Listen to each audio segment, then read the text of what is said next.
اس 24 جولائی کے فیصلے کے بعد قومی سطح پر اضطراب تھا. مختلف سٹیک ہولڈرز نے مل بیٹھ کے اس پہ مشاورت بھی کی. پارلیمان کے اندر سے بھی آوازیں آئیں اور ممبران پارلیمنٹ نے اپنے ایمانی جذبے کا اظہار کیا. پھر قومی اسمبلی کی ministry of law and justice نے ایک کمیٹی کانسٹیٹیوٹ کر دی. اس کے اوپر قائمہ کمیٹی کے سپرد یہ معاملہ کر دیا. اور یونانی مسئلہ کمیٹی نے اس نتیجے پر پہنچی اور انہوں نے اس مسئلہ کو یوں کنکلوڈ کیا کہ سپریم کورٹ کے دونوں فیصلے آئین اور قانون کی روح کے مطابق نہیں ہیں، لہٰذا حکومت یعنی مرکزی حکومت اس کے خلاف ریویو میں جائے. اب اس سے قبل کہ وہ کمیٹی کی جو فائنڈنگز تھیں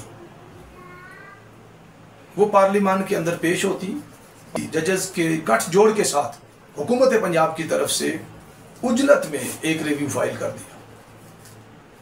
جب پارلیمنٹ کے ذریعے سے پرسو کیا جاتا تو چونکہ پارلیمان سپریم ہے پھر اس کا امپیکٹ کچھ اور ہوتا.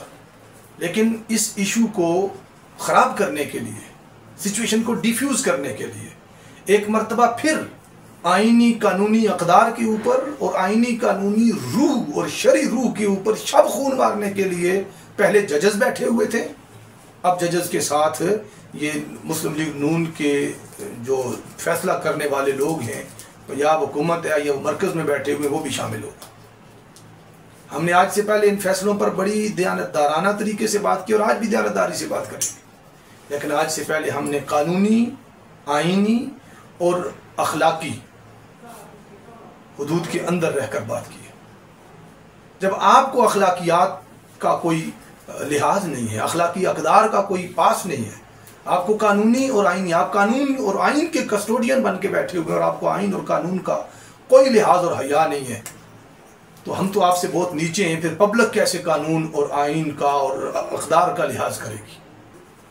ایسی فضا میں، ایسے حالات میں کہ جب ملک کے اندر افراتفری کا عالم ہو، قانون آئین کی عملداری نام کی چیز کوئی نہ ہو، جب انتہا پسندی ایک طرف اپنے عروج پہ پہنچی ہوئی ہو، جب ایکسٹریمزم اور دہشت گردی کا افریت بے قابو ہو گیا ہو، جب فرسٹریشن عام ہو، جب پورے ملک کے اندر مختلف حالات کے پیش نظر مارا ماری ہو، تو ان حالات میں بھی پسی ہوئی قوم آئین اور قانون کی پاسداری کرنا چاہتی ہے اور آئین اور قانون کی بالادستی چاہتی ہے. میں آج یہ کہنے پہ مجبور ہوں، قانون تو اب بھی توڑنے کی ہم بات نہیں کریں گے. ہم ماورائے عدالت اور ماورائے قانون کوئی اقدام نہ کرنا چاہتے ہیں، نہ کسی کے ماورائے قانون اقدام کی حمایت کرتے. لیکن جب انصاف کی کرسیوں پہ بیٹھے ججز بک جائیں، ان کے ضمیر مردہ ہو جائے، وہ بین الاقوامی اسٹیبلشمنٹ کے ایجنڈے پہ کھیلنا شروع کر دیں، وہ ریاست کو توڑنے کے درپے ہو جائیں، جب وہ ریاستی آئین اور قانون کی روح کو بدلنے اور ری رائٹ کرنے کی کوشش کریں، تو پھر کس ضابطے کے تحت آپ لوگوں کو پابند کریں گے؟ 144 لگا کے آپ لوگوں کو نکلنے سے روک دیں گے کہ لوگ اپنے جذبہ ایمانی کا اظہار پرامن احتجاج کی صورت میں بھی نہ کریں؟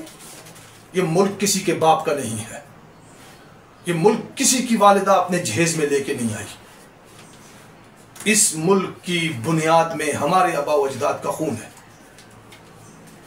اس ملک کے تحفظ کے لیے خواہ وہ فورسز کے لوگ ہیں یا سیولین ہیں، لاکھوں لوگوں نے اس کے امن کو بحال رکھنے کے لیے اور اس کے استحکام کے لیے اپنی جانیں دی ہیں. اے سی گاڑیوں، اے سی کمروں، اے سی عدالتوں میں بیٹھنے والے اور اے سی آفیسز میں بیٹھنے والوں کو کیا خبر کہ آزادی کی قیمت اس غریب اور پسی ہوئی قوم نے کس طرح سے ادا کی ہے. آپ کو تو کبھی گرم دھوپ نہیں لگی فائز عیسیٰ صاحب، آپ کو تو احساس نہیں کہ زندگی پاکستان کے عوام کیسے گزار رہے ہیں.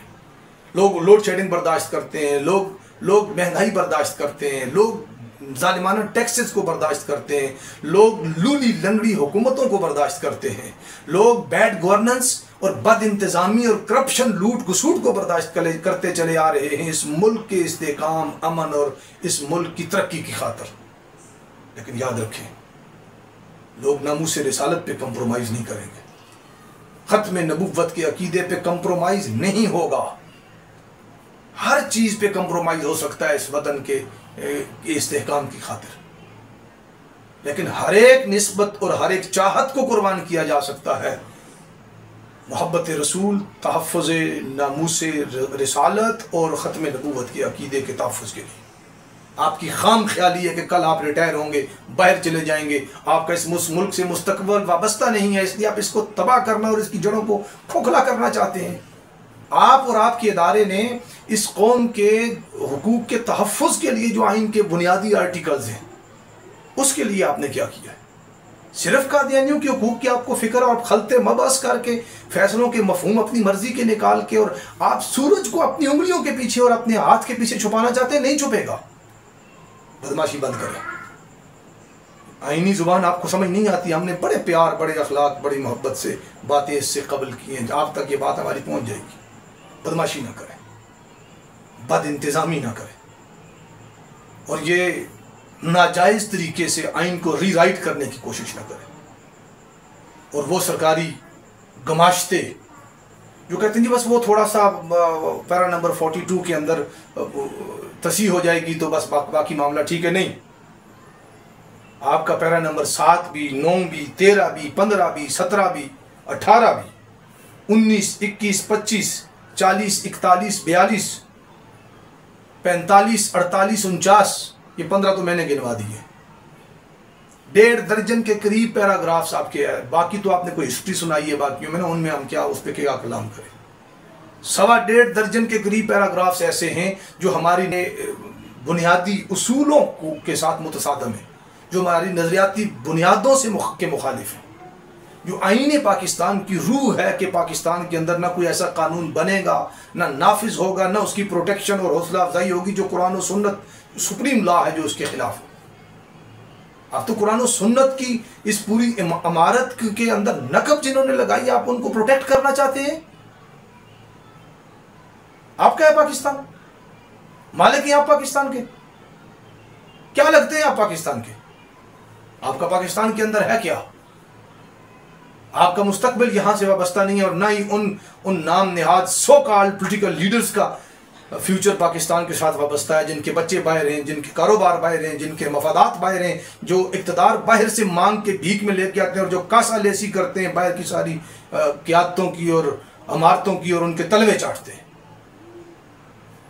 25-26 کروڑ عوام اس ملک کی محافظ بھی ہے، اس ملک سے بھی، اس کے اداروں سے بھی، اس کے قانون سے بھی محبت کرتی ہے، لیکن ہم ایسے اس ملک کی 1 انچ کے لیے اپنا مال و جان اور گھر بار قربان کر دیں گے، لیکن ایسے کئی ملک ہم تحفظ ناموس رسالت پر اور ختم نبوت کے عقیدے پر قربان کر سکتے ہیں۔